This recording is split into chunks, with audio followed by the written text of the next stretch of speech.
Merci à vous de nous suivre sur l'Hyperréflexe Impérialisme. L'OTAN, un monstre jamais condamné, mais damné. Cheikh Loulou Tegui pour vous servir. Depuis 1991, après la chute de l'Empire appelé l'Union des Républiques Soviétiques Socialistes URSS, le monstre militaire qu'est l'OTAN a fait pire que la Russie, participant à la destruction de l'Asie du Sud-Est et de l'Europe de l'Est, mais aussi de l'Amérique du Sud par des guerres d'invasion, de sabotage des États membres et statutaires de l'Organisation des Nations Unies, l'ONU, créée en 1945 pour éviter que le monde ne tombe dans la disgrâce de la première et de la deuxième guerre, surtout de la seconde grande guerre. Mais qu'a fait l'Organisation mère des Nations Unies, 193 États ou plus? Quand l'Irak a été envahi 2 fois et Saddam Hussein pendu. Quand la Libye a été envahie par la France et l'OTAN, Kadhafi assassiné. Quand la Syrie de Bachar el-Assad, fils de Hafez al-Assad, a été envahie, l'État presque réduit à rien, presque à néant. Et l'Afrique, que pouvons-nous en dire? L'Afrique violée, piétinée même dans ses droits primaires et élémentaires. Qu'a fait l'ONU? La grande institution née de la Société des Nations après la Première Guerre mondiale et prenant la place de celle-ci, l'ONU a fauté. Elle a même fermé les yeux sur les exactions de l'OTAN, sur les exactions de ces grandes puissances qui ont endeuillé l'humanité. Elle est restée muette, adoubant la destruction des pays hors Occident, refusant la pensée plurielle ou la pluralité de la pensée, même si, se disant démocrate, ce qui paraît être un leurre. Alors nous remontons le cours cynique de l'histoire. Le cours cynique de l'histoire qui nous démontre qu'aucun empire, aucune puissance, aucun empire impérial ne peut exister au-delà de la période de son pouvoir. Il y a toujours un moment où cet empire s'effondre. Pour cause, nous revenons à l'empire des pharaons qui est tombé. Babylone et Nimrod aussi est tombé. L'empire de la Médie, le grand monde arabe, et de la Persie, Iran actuel, aussi est tombé. L'empire grec d'Alexandre le Grand, même l'empire romain qui a une double corne, une double institutionnalisation. La partie politique et la partie spirituelle qui est représentée par le Vatican. Le monde a toujours été sous le sceau des grandes puissances. Mais une puissance qui s'éveille, qui s'ajame et qui traîne derrière les petits royaumes ou les petits pays finit toujours par s'écraser lui-même. Alors, dans la conclusion qui va suivre, non pas une conclusion mais la conclusion partielle, aucun appui n'est éternel comme tout système ou structure. Nous sommes dans le systémisme et le structuralisme. C'est que tout est périssable, rien n'est durable. Tout empire est dominé par les dominés. Un jour, alors attention au monstre nommé l'OTAN qui, dans ce qu'elle fait, montre l'ignominie qui peut atteindre l'humanité tout entière.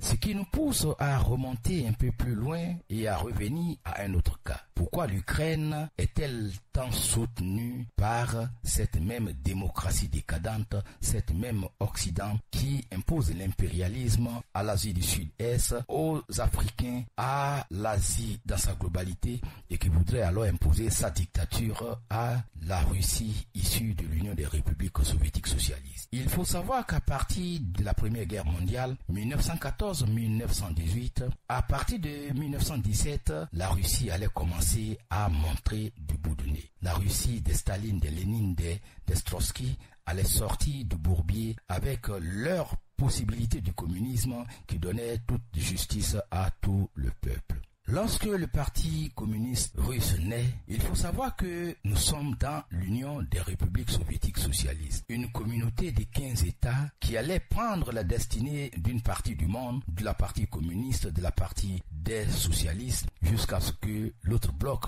le bloc américain, intervienne. L'histoire ne saurait mentir. Si aujourd'hui la guerre d'Ukraine est devenue le cheval de Troie de l'Occident, il faut comprendre l'histoire elle-même. L'Ukraine faisait partie de l'Union des Républiques Soviétiques Socialistes. D'ailleurs, le central thermique de Tchernobyl qui prend feu ou qui explose est une trouvaille et une puissance de l'Union des Républiques Soviétiques Socialistes. Si Si l'Ukraine a joué un rôle très prépondérant dans la nucléarisation de l'armée de l'Union des républiques soviétiques socialistes, il faut reconnaître qu'il y a une part gardée. L'Occident n'accepte pas que les autres puissances piétinent leur plate-bande dont l'Afrique, toujours spoliée, toujours mise à terre, toujours humiliée et toujours dans des traités qui se renouvellent sans que l'Afrique elle-même en sorte vainqueur. L'Ukraine devient alors une plateforme de domination, de possibilités pour l'Occident, la France, les États-Unis, la Grande-Bretagne et tout ce qu'on appelle le bloc occidental avec l'Allemagne vont alors essayer d'imposer l'OTAN, l'organisation du traité de l'Atlantique Nord qui naît après la Seconde Guerre mondiale pour dissuader tous ceux qui voudraient imposer une dictature. L'Ukraine devient alors une porte qui peut ouvrir sur la large frontière qu'elle a avec l'URSS ou encore la Russie de façon historique. Avoir accès au territoire ukrainien, l'intégration de l'Ukraine dans l'OTAN donne alors la possibilité des Occidentaux de pouvoir envahir la Russie et de pouvoir imposer leurs desiderata par l'occupation à travers l'impérialisme du grand et vaste territoire. C'est pourquoi on dit de la Russie un État-continent. Un État-continent comme le Brésil, comme la Chine, comme l'Inde ou encore comme les États-Unis d'Amérique. Toute cette bataille en Ukraine ne vise qu'à cela. Que faut-il alors faire pour pouvoir s'en sortir ? Est-il possible à l'Ukraine d'entrer dans ce qu'on appelle l'OTAN? Dans tous les cas, il y a des traités qui existent, des traités de non-agression qui ont déjà été signés et qui interdisent que l'OTAN déploie son armement ou son armée sur le territoire ukrainien. Mais la volonté des Occidentaux étant telle, étant de dissuader ou encore étant de dominer le monde, il leur reste un dernier bastion à prendre, l'URSS ou la Russie de Vladimir Poutine. Or, Vladimir Poutine, connaissant leur stratégie, va alors aussi actionner un autre maillon de sa puissance, de son pouvoir. Si pendant plus de 2 décennies, c'est-à-dire depuis la chute de l'URSS, devenue communauté des États indépendants, à partir de 1991, sous Boris Eltsine, après le coup d'État sur Mikhail Gorbatchev, Vladimir Poutine a eu le temps d'étudier l'Occident. Il a eu le temps de se former au KGB avant de venir se former dans la nouvelle structure secrète de l'URSS, devenue la Russie. Il faut dire qu'il a étudié. Pendant 2 décennies, la Russie est restée muette devant les exactions des États-Unis d'Amérique, de l'OTAN et de la Grande France. Alors, pourquoi Vladimir Poutine alors décide de ne laisser l'Ukraine entre les mains des Occidentaux et de l'OTAN? D'abord, il y a eu beaucoup d'erreurs selon ce qui se dit selon l'histoire, que